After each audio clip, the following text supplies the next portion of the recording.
mooy projet bi. mais da cee bokkoon mais c'est pas ay tëjuñ kii ay. defuñ lii loolu du projet bi. mais da cee bokkoon aussi ci projet bi des promesses yoo xamante ni c'était pour la bonne gouvernance mais génnuñ si dans ce sens génnuñ si dans ce sens là ci seen programme politique bokkoon na ci aussi. génnuñ si nan ngeen di def ba fonds politique ngeen encadré ko. génnuñu si. nan ngeen def ba un président de la république nekk au-dessus de la mêlée. génnuñ si parti politique génnuñu si. mais da cee bokkoon ak yeneen ak yeneen. mais loolu yëpp génnuñu si. est-ce que bu ñu gisee les amendements du président de la république récemment ci révision constitution bi du ñu wax que ne. parce que le président n'est plus. parce que yow da ngay ñëw am de belles idées nga teg ko ne lii moo gën malheureusement ñeneen ñi utiliser ko neneen pour yàq tey jii président bu ñëwee ba ne moom il veut être au-dessus de la mêlée.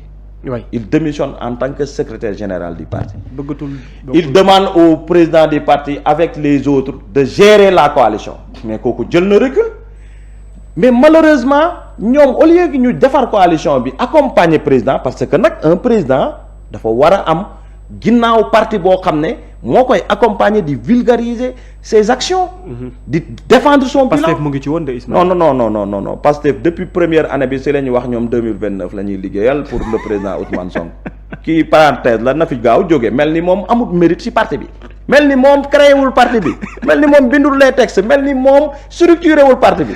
mel ni moom fanaanul tous les jours des fois ci siège ba. pour liggéeyal parti bi mais moo doon bëgg-bëgg moom tamit. mais kon kooku am na mérite. kooku nekk yàlla def kooku nekk président. parce que moom moo toog devant les Sénégalais ne leen. ma ne yàlla def kooku nekk président ñun ñëpp ñu am benn projet boo xam ne yow sax Babacar boo ko doon nekkoon mënoon nga ko doxal ñu war ko accompagner jël nag poste yi yëpp nag moom da leen jox lépp. premier ministre ku la ko jox la les ministères de souveraineté. jox la les directions yu gën a mag ay port ay caisse de dépôt et consignation yow ngay xool àndandoo bi ngay biñ cëral benn affaire bu ndaw nga koy siis loolu ba yow li nga am lu rëy loolu yëpp nga ñàkk ko siis la effectivement mu ngi mel ni rek ñu am benn villa bu nice 1 milliard 2-3 villas ngay dem di xàccoo benn villa bu 100 millions boo xam ne peut-être da nga jàpp ne ki ko yor waru ko yor nga xàccoo loolu ba perte lii yëpp loolu gis nga Pastef loolu moo leen dal le président leur a donné tout nomination gis nga tous les directeurs là gis nga lu ñuy wax en directeur bi. mais seen mérite la aussi comme ni nga ko waxee ne seen mérite. waaw mais mérite mais ñëpp xam nañ ne mérite non bu nekkoon mérite lu si ëpp nekkul mérite. li si ëpp peut-être dama gën a jege diw rek. wala li si ëpp dama xeexoon sànni woon naa xeer wala xasoon naa loolu moo si ëpp ñi nga gis ñu nommé. si premier gouvernement bi ak si directeurs yi ak PCA yi gis nañ fi PCA yoo xam ne mosuñ liggéey. un PCA qui doit avoir de l'expérience dans le domaine en général le PCA moo war a gën a taxaw sax le directeur général ngay gis ay artistes. wala ay influenceurs Diomaye moo leen nommé de. non le président Diomaye moo leen ñëpp nommé xam nañ ne mbir mi ñëpp xam nañ ne réalité dafa bàyyi woon Ousmane doxal daf ko bàyyi woon. parce que tey boo gisee port. ki ko yor nga gis mais jeex na kon bàyyi nañ ko mu doxal. ñu ci bari Ousmane moo leen nommé ñëpp xam nañ loolu moo leen nommé. am nañu Diomaye ñoom mais ñu ci bari Ousmane moo leen nommé. tey gis nga ñu naan directeur pro Sonko yooyu noonu gis nga ko. kon jox nañ ko lépp. mu ne la doxalal nga dem uuti assemblée président génn ci campagneul ngeen dem wuuti ko mais loolu yëpp ngeen jël ko bëgg ko utiliser jàkkaarloog moom pour moom effacer ko mu jóge fi 2029 yow vous utilisez l'assemblée vous utilisez votre coalition apte vous utilisez tous les moyens que vous avez. les influenceurs les réseaux sociaux ñëw chaque jour ngeen di charger président di jaay seen bopp pour président moom na def benn parenthèse bu jóge fi kon loolu baaxut président gis ne mais réew boo ko yoree quel que soit le niveau de réalisation que tu fais bu ko amul ñu ko communiquer ak ñu ko défendre daanaka day mel ni defoo dara. d'accord moo tax moom mu taxaw ne xam ne man kat soxla naa appareil boo xam ne dina ma gunge te loolu c'est dans tous les pays du monde en France dañ lay wax la nouvelle majorité présidentielle. avec Macron et autres bi mu ñëwee dafa soxla une majorité bu koy jàppale. aux États-Unis si le président est républicain y a tout l'appareil républicain. majorité bu mel ni Pastef soo ko amee looy wuti ji. mais majorité bu toll ni Pastef day fekk ñu nangul ne la yow mii président nga ñun suñu frère nga dañ lay accompagner ba nga bàyyee laak sa bopp. boo ne dama bëgg nekkaat président ñu waxtaanee ko boo ne bëggoo ko ñu xool keneen si ñun mais yow daal gérel rek yow moom demal fee ñun ministres yi on travaille pour que yow nga jóge fi saa yi loolu kenn du ko nangu. d'accord beneen bi mooy. waaw man damay dégg sax ñu naan trahir kan moo trahir. moi je suis à l'aise de parler de trahison. ah bon. oui très à l'aise est-ce que xam nga suñ statut parti ak règlement intérieur arrivé au pouvoir 2024 lan la wax. lu mu wax. par rapport aux candidatures. si tu te rappelles juillet 2025. le PASTEF a changé son règlement intérieur ñu publier ko. waaw naan wéy règlement intérieur bi defaraat nañ ko remobilisation. jaay ak yooyu yaa ngi koy dégg. waaw ndëgg sërëx lañ ci teg. lu mel nan. Ousmane moo toog fee avec le conseil national. waaw toog ñëw. parti bi nga xam ne la ñuy waxee investiture à l'élection présidentielle. waaw mu changé ko en catimini tey laajuñu suñu xalaat président en tant que président. laajuñ ko xalaatam mais xam nga mode d'élection boobu lan la waxoon dañ ne pour être candidat du parti à l'élection présidentielle. oui il y a 3 cas. un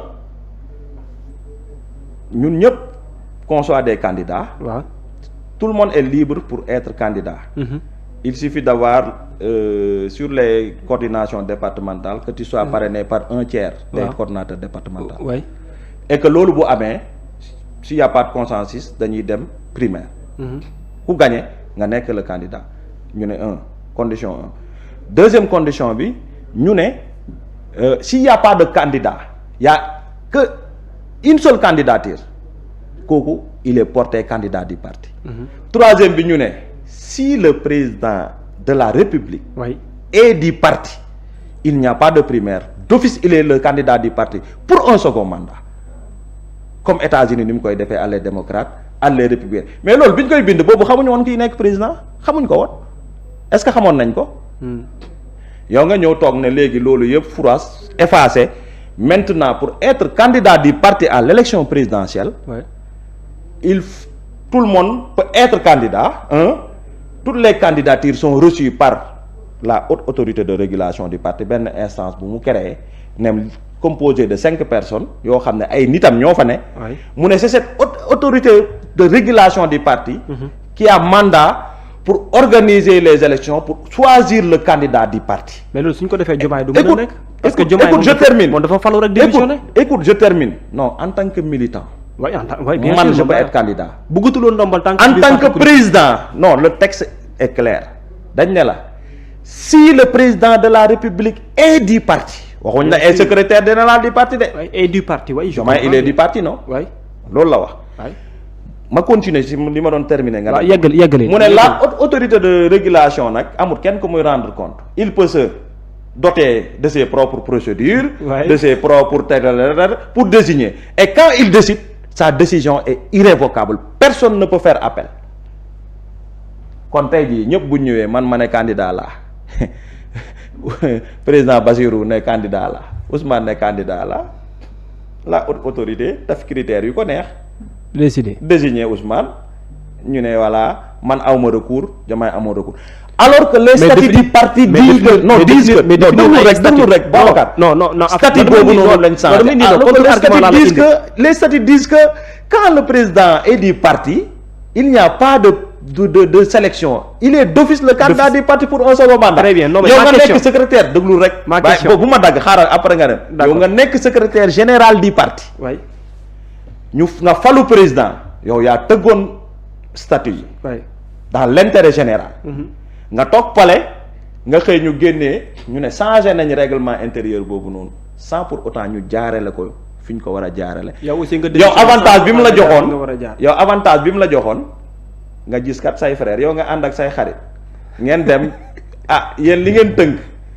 favoriser la yow nga toog rek gis sa xarit yi dindi loolu. changé ko c'est fait contre qui. loolu mooy trahison bi pour yow. les instances du parti ont trahi leur frère le président Bassirou Diomaye Diakhar Faye. à travers les textes. à travers les textes d'une part et d'autre part à travers leur comportement leur dénigrement et le manque de solidarité. alors ma question. donc nous on est à l'aise pour dire que trahison bu amee. c'est Bassirou qui a été trahi. man à mon niveau trahison bu amee c'est eux qui m'ont trahi. parce que ils m'ont rien donné.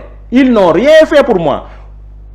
alors que man maa sonn man maa jël suma temps suma ñàkk sacrifier sumay programme expertise comptable au Canada ñëw ñefe ko nekk ci base bi parti bi génneewul dërëmam suñ demee élection ñun ñoo génnee suñ xaalis man ak samay moromu cadre lépp carburant ba à la fin muy présidentielle muy législative li ñuy def ci dëkk ba amul leen dërëm bu ñu jox. mooy slogan parti bi nag. on a fait un don de soi. pour la patrie moo tax. don de meru soi ma moo tax sa je ne suis pas senti trahi parce que bi ma doon def pour sama réew moo taxoon may def pour sama dëkk ñetti mbir moo tax may def politique man. topp ma kenn musuma topp nit ay idée laay topp xalaat bu baax at doxalin. d'accord mais sama question. li tax ma ne la ñett. mais sama mooy man bu may politique foofu. ñett yooyu noonu. ñett yi laa la bëgg a préciser. waay benn bi mooy servir sama réew. waay beneen bi mooy servir sama communauté fi ma dëkk. Sokone waay ñaar yooyu moo tax may politique. mais su ñetteel may politique si ñaar yooyu su may ànd ak nit si ñaar yooyu si loolu laay ànd ak nit. ñetteel bi. mais su may ànd ak nit ñetteel bi mooy. su may ànd ak nit day à part ñaar yooyu da nga may jox respect et considération ak yëg-yëg. d'accord maanaam sama xalaat dañ ma koy laaj. ba nga xam ne yaa ngi ci biir. waaw mais su ma nekkee dama ànd ak yow si idéologie boobu ma ànd ak yow. waay à part idéologie boobu faale woo ma yëgoo ma toppatoo woo ma man damay dem doxal leneen. d'accord te ñun ñu ngi si projet boobu noonu pour revenir rek sur sa question bi ngay insister. d'accord voilà c'était pour. en fait clarifier dama bëggoon comprendre topp ñu nit dañoo doon liggéey pour Sénégal. waaw pour suñu dëkk te bi ñuy jàng nag bu ñu juddoo hôpital bi ñu faj. Sénégal la quand je suis né pendant que Dioma Bassirou est né Ousmane est né ñun ñëpp hôpitalu xaalu Sénégal lañ ñu toppatooy. d'accord xaalu Sénégal lañ jàngee primaire secondaire lycée université dugg di liggéey ci administration ku ci nekk sa côté ngay participer à la bonne gouvernance ba ñu toog ñu boole idée ñu ne dañu war a changer réew mi kon kooku noonu politique ma pour diw wala pour Massamba dañuy ànd ci xalaat bu ñu àndatut ci xalaat on est en démocratie. moi j'ai rien contre nos frères Pastef ñi nga xam ne dañoo choisir dem défiler ak Ousmane. j'ai rien contre mais ñun nañ ñu nangul ne bokkuñ gis-gis. politique du animosité. actuellement politique du haine. lu ma leen Ousmane Sonko c'est mon frère te man du ma rëñee sama passé li ma dund dans le passé at moom xam na man xam naa. ñaar xamuñ ñett xamuñ bët bi ma ko doon xoolee moom laa koy xoolee ba léegi parce que fraternité bi mu ngi foofu noonu. mais dañoo waroo gis-gis ak doxalin. ci benn instant signifiewul nag dama ko bañ. dama ko contre wala dama koy ñëw di ko xas. parce que su ma ko xasee tey dinaa rëñee li ma ko tagg démb. kon fi ma koy yemale mooy jàmbaar man ak yow wuute nañ gis-gis sur 1 2 3 points. mais bokku nañ gis-gis sur 1 2 17 points. sur 20 points 3 yi bokkuñ gis-gis. 17 est-ce que dañoo waroon séparer wu. su nekkee ci 3 points rek lañ bokkul gis-gis est-ce que dañoo waroon séparer wu. kon waruñ woon séparer wu. d'accord loolu moo tax man bi ma fi mujjee ma leen wax naan ñun ñëpp nañ fexe ba. ñu defaraat diggante bi quoi. ñu fexe ba bu ñu tas. mais ñun ñi doon wax loolu ñu lay colombe te pourtant amuñ ci woon intérêt man maa waroon gën a bëgg mu tas pour ma am poste parce que yorewuma woon dara mais pourtant non dama ne non man da je crois Diomaye mooy Sonko. bi ma fii mujjee. ma ne nag comme léegi dem nañ ba kenn mënatut wax boo waxee ñu xas la saaga la il préfère écouter les influenceurs. les chroniqueurs et les jeunes insulteurs ba kenn ñemeetul defar. non ñi war a defar noppi ñiy yàq jël le dessus ils ont suivi ces gens-là man ma toog maandu seetaan ba mu leer bu mu leeree man ma choisir li ma gëm te li ma gëm mooy un républicain patriote. servir mon pays servir mon terroir. impacter le maximum de Sénégalais parce que j'en ai l'opportunité. d'accord le président de la République taxawal na parti politique am kiiraay la li nga xaw a ŋàññi fële mooy doxalin boo xam ne en certain moment. antidémocratique la clanisme. lobbyisme et suivisme. benn instant yow boo libre di wax sa xalaat ñu ignorer la ñu ne booy bii de buñ ko may sax mu jóg. man ay ministre dem nañ ba Sokone fekk ma fa di ma xeex. pourquoi parce que dañ ne ce jeune là il est ambitieux il est à la télé il impacte Sokone. il faut le tuer ànd ak ay ñoo xam ne adversaires yoo xam ne. alors ils sont insuffisants. parti politique alors que man dañ ma waroon jàppale. parce que li ma doon def le leadership partagé. man loolu laa gëm man gëmma le leadership individuel. munuñ taxaw ñun ñëpp ñu sonn ñàq ñu ne non ñun ñëpp duñ ay leader duñ dara kenn rek la bu ne waaw bu demee fee moom la ñuy xaar na ñëw man musuma gëm loolu man dama ne Sokone. man maa fay leader ak wala ñeneen ñu taxaw ne il impact Sokone ñoo fay leader. même suñu amee un leader national ku nekk da nga war a nekk leader sa biir gox. parce que man bu ñu feebaree maa koy yëg bu dëj amee man maay dem nii Ousmane nii keneen du dem bu ziyaara amee man maay dem bu gàmmu amee bu conférence amee man maay dem.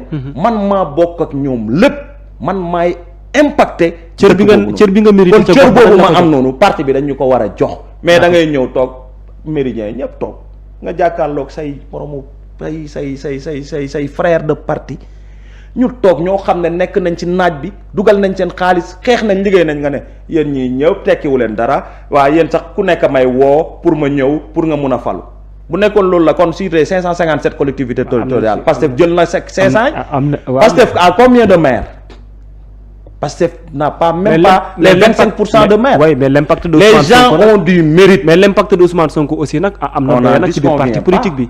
mais ñun ñoo ko jox loolu c'est des gens qui ont cru à lui ñun ñoo ko jaay dem kii moo baax kii moo nit ki. on a contribué. Bien sûr. mais au-delà de ça on a été des relais. C'est vrai. On a été des grands électeurs. C'est vrai, je suis d'accord. man sur 100 personnes lu mu bon su ma fekkee Pastef de 30 personnes yi andi naa 70 yoo xam ne feneen lañ nekkoon wala gëmuñu woon politique parce que man lañ xam man lañ àndal màgg ak naw. loolu c'est vrai te bari nga ci. tey y a des gens bi ma demee mais là sur 105 ñoo ma toppul la majorité topp nañ ma te y a d'autres ñi nga xam ne gëmuñu woon Pastef nee nañ yow lañ gëm. 1 de moins 10 de plus man musuma gëm ne dama war a toog Ousmane fekk ma Sokone pour fal ma. mais doyee jëy ni mel. gañe nañ Sokone sans moom mu ñëw fa. doyee jëy ni mel nag. ma ne ñun gañe nañ Sokone. ku joxoñ di joxoñ ba joxoñ ab déglu président rek de la république loolu dara la man en tout cas bi may engagé wu dama ñëw Sokone fekk fa Pastef di raser les murs ñi fa nekkoon ay Latif Coulibaly ay Petit Gueye pendant des mandats et des mandats ñoo fa nekkoon ñooy gañe Pastef bi muy créé wu 2014 ba 2022 benn yoon la fa passé 300 voix 2022 passé wul ci maire yi passé wul 300 voix 2022 avec Yewwi Askan Wi passé wul 300 voix 2024 on a eu plus de 3000 et quelques voix ñun ñëpp ñu xeex ko man ñu ne ma man tekkiwu ma dara man loolu du ma ko nangu. d'accord man su ma dëkk su ma si yaakaaree beneen leader national pour falu fa maire. kon du ma présenté wu kon man ma xam ne du ma dara. parce que mënu ma dëkk. loolu moom sama yaay wax moom. juddoo fa samay maam samay lépp def fa lu baax ma juddu fa màgg fa di fa def lu baax di bokk ci activité estudiantine cadre yi di fa impacté ma ñëw ñu ne non il faut nga kenn joxoñ la man Sokone dama ko liggéey. est-ce que da nga am yaqin que ne bu ñu demoon élection. Ousmane Sonko du la tànn moo tax nga am posture. non tànn bi moom. man dama doon def li ma waroon def. wala base bu du la tànn. non base bi bu nekkee base mooy tànn man la ñuy tànn parce que liggéey naa ko fa. d'accord bu nekkee parti bi daf doon tànn ko ci logique. yow lay man la ñuy tànn mais nag comme li ma la wax démocratie amul éventuellement mënoon naa ñëw duñ ma tànn mais buñ ma tànnutoon tamit préparé woon naa sama appareil pour dem élection boo xam ne damay rassembler tous les Sokonois. d'accord ñi nga xam ne ci yeneen boor lañ te bu boobaa lay gën a am impact. d'accord alors maintenant Sokone man de pour rassurer. oui les gens qui disent Ismaïla non mbaa mairie bi nii mairie bi c'était pas une fin en soi nekkutoon loo xam ne dama ne da kut ko kut dama koy nekk li ma wax mooy impacter Sénégal. oui impacter Sokone. sa gox oui. may dox lu ñuy wax l'appétit vient en marchant. oui Sokone waaye ne mais Ismaïla li ñu gis ngay def de yow de da nga war a nekk maire c'était pas un objectif ex ante loo xam ne dama si amoon une fixation. donc c'est en travaillant que les Sokonois disent que yow de lañ gis nañ ne. tu fais partie des gens qui peuvent être maire. d'accord ma nekk d'ici liggéey. mais 2027 da nga tey jii man li may wax rek ku mel ni Ousmane sama frère mën na ma gën a populaire Ziguinchor de mën na ma gën a populaire peut-être Dakar waaye Sokone. biir Sokone. li may suñ demee élection locale sax moom na bàyyi Ziguinchor. moom ñu ñëw investir ko Sokone ñu jongante Sokone. nga gagné ko. ñu bu boobaa la ñuy xam ndax man Sokonois là ou pas. ce que je vous dis est très sérieux. non je comprends très bien même. wallaay la azim. parce que jàpp nga ne impacté nga téye Sokone dafa am nu muy doxee te dans beaucoup de localités noonu la mel dañoo gëm seen bopp